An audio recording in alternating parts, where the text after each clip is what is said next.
পড়ার বিষয় পক্ষ থেকে বলছি, তোমরা যারা কলকাতা বিশ্ববিদ্যালয়ে পড়ছো এবং সিবিসিএস পদ্ধতিতে পূর্বে সেকেন্ড সেমিস্টারে সাপ্লি পেয়েছো, তা যে কোনো কারণেই হোক, এখন নতুন পদ্ধতি চলে এসেছে, তোমরা জানো সিসিএফ পদ্ধতি।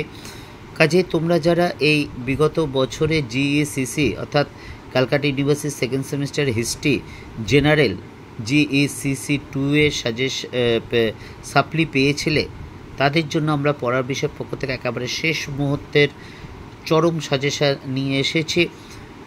তোমরা অনেকেই হয়তো গ্র্যাজুয়েশন সব কিছু সাবজেক্ট বেরিয়ে গেছো, হয়তো কোনো এক দুটো সাবজেক্ট আটকে আছে, যেমন ইতিহাস। সেই সকল শিক্ষার্থীদের মধ্যে বেশ কিছুজন আমাকে বলেছিলেন যে স্যার, যদি আপনি ইতিহাসের সাপ্লি সাজেশন দেন তো ভালো হয়। তাই তোমাদের কথা শুনে বা কিছুটা হলেও নিজের তাড়নায় আমরা এইটা পোস্ট করছি এবং একেবারে শেষ মুহূর্তের সাজেশন। এবং আমরা আরেকটা দেবো যেগুলো অবজেক্টিভ থাকবে, কারণ তোমরা জানো 15টা অবজেক্টিভ থাকে, এসএকিউ থাকবে, আমরা সেটা কিন্তু দেবো। কাজেই এগুলো যদি ভালো করে পড়ো তাহলে কিন্তু আশা করি তোমরা যে কোনো কারণে হোক না কেন সাপ্লি পেয়েছো, তোমরা কিন্তু অবশ্যই পাস করবে।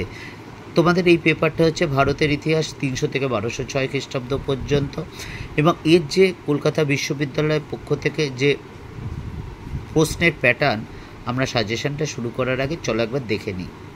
দেখো, এই হচ্ছে প্রশ্ন প্যাটার্ন তোমাদের Calcutta university second semester history জেনারেলে জিইসিসি 2 এর সিবিএস পদ্ধতিতে যে প্রশ্ন, তার এই প্যাটার্ন। 1 নম্বরে 15টা অবজেক্টিভ প্রশ্ন থাকবে এসএকিউ, 5 নম্বরের 8টা কোশ্চেন থাকবে, তোমাকে 4টে লিখতে হবে, 10 নম্বরে 6টা কোশ্চেন থাকবে, 3টে লিখতে হবে। এই হচ্ছে তোমাদের 65 নম্বরের প্রশ্ন। তা চলো এবার আমরা 5 নম্বরের সাজেশনটা শুরু করি। দেখো, আমরা 5 নম্বরের সাজেশনটা শুরু করছি।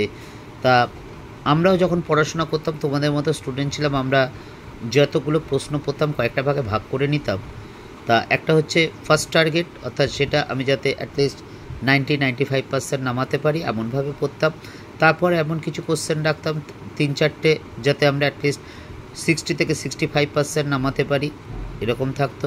আর কিছু থাকতো যাতে অ্যাটলিস্ট 20-25% নামাতে পারি, এরকম 2-3টে। কিন্তু যেহেতু তোমাদের পরীক্ষা একেবারে পাশে চলে এসছে, আমরা অত বেশি কিছু রাখিনি, মাত্র কয়েকটি কোশ্চেন রেখেছি, দেখতে পাবে। তোমরা এইভাবে যে স্টার্ট দেওয়া অনুসারে যেইভাবে বললাম সেইভাবে কিন্তু তোমরা অবশ্যই পড়ে যাবে। দেখো, 5 নম্বরে টিকা লেখো হর্ষচরিত। 2 নম্বর দ্বিতীয় চন্দ্রগুপ্তের কার্যাবলী মূল্যায়ন করো। 3 নম্বর টিকা লেখো অগ্রহার প্রথা। 4 পাল সেন যুগের সাংস্কৃতিক জীবন। 5 রাজপুত রাজাদের বিরুদ্ধে তুর্কি যোদ্ধাদের সাফল্যের কারণ। 6 টিকা লেখো ত্রিশক্তি সংগ্রাম। 7 প্রাচীন ভারতের বিজ্ঞানের অগ্রগতি আলোচনা করো। 8 সুলতান মাহমুদ কেন ভারতবর্ষ আক্রমণ করেন। 10 গজনী সুলতান মাহমুদের ভারত আক্রমণের ফলাফল আলোচনা করো। এবং 11 নম্বর অর্থাৎ লাস্ট কোশ্চেন, নালন্দা শিক্ষার বিকাশে নালন্দা বিশ্ববিদ্যালয়ের ভূমিকা। অর্থাৎ এখানে দেখতে পাচ্ছ 5খানা মাত্র ডবল স্টার দিয়েছি।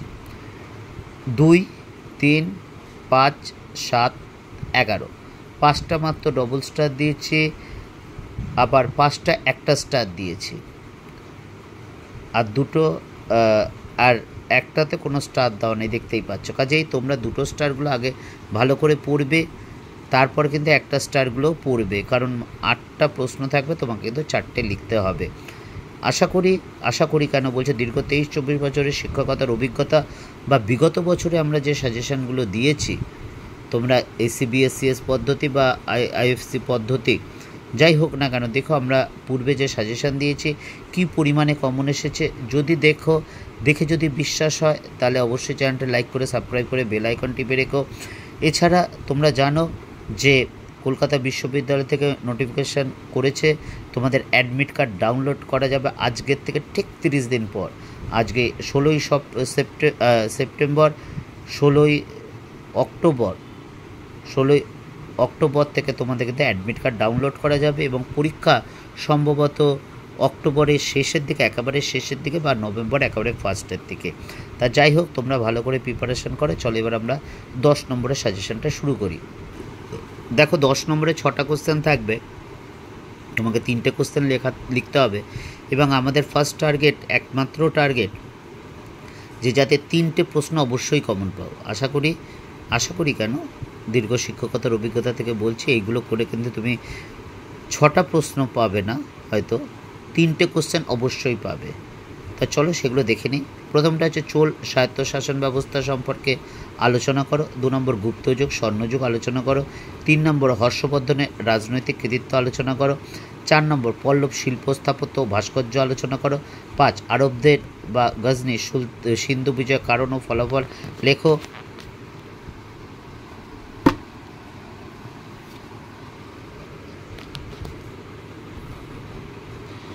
আমরা যে বিগত বছরে সাজেশন করেছি সেগুলো দেখে তোমরা বিচার বিবেচনা করো। এছাড়া তোমাদের কলকাতা বিশ্ববিদ্যালয় থেকে তোমাদের জন্য যে গুরুত্বপূর্ণ নোটিফিকেশান দেন সেগুলো দিয়ে থাকি। এই 4টে অবশ্যই করে যেও, প্রথম 4টে যেটা ডবল স্টার দেওয়া আছে, যাতে এই 4টের মধ্যে আসলে কোনো চিন্তা না করতে হয়। এবং 5-6টাও ভালো করে দেখে যাও, অ্যাটলিস্ট যাতে 60% নামাতে পারো, আর 7-8 আছে যাতে অ্যাটলিস্ট 25-30% নামাতে পারো। এবং আমরা চেষ্টা করছি তোমাদের জন্য যে 2025 সালে যে অবজেক্টিভ, কারণ 15টা নাম্বার আছে, আমরা অবজেক্টিভ দিয়ে দেওয়ার চেষ্টা করব। এবং তোমাদের জন্য কলকাতা বিশ্ববিদ্যালয় থেকে যে লেটেস্ট নোটিফিকেশান দেবে বা আমরা যে সাজেশানগুলো দিচ্ছি সেগুলোর আমরা নোটও দিয়ে দেওয়ার চেষ্টা করছি, এবং নোট দেওয়ার সাথে সাথে বুঝিয়েও দেবো। কাজেই তোমাদের যদি মনে হয় আমাদের মাধ্যমে তোমরা উপকৃত পেতে পারো, অবশ্যই চ্যানেলটা লাইক করে সাবস্ক্রাইব করে বেল আইকন টিপে রেখে আমাদের সাথে থেকো। এবং কোনো কিছু ভুল ত্রুটি হলেও অবশ্যই বলো, ভালো লাগলেও বলো। পড়া বিষয়ের পক্ষ থেকে এতটুকুই। অগ্রিম শুভেচ্ছা রইল সকলের জন্য।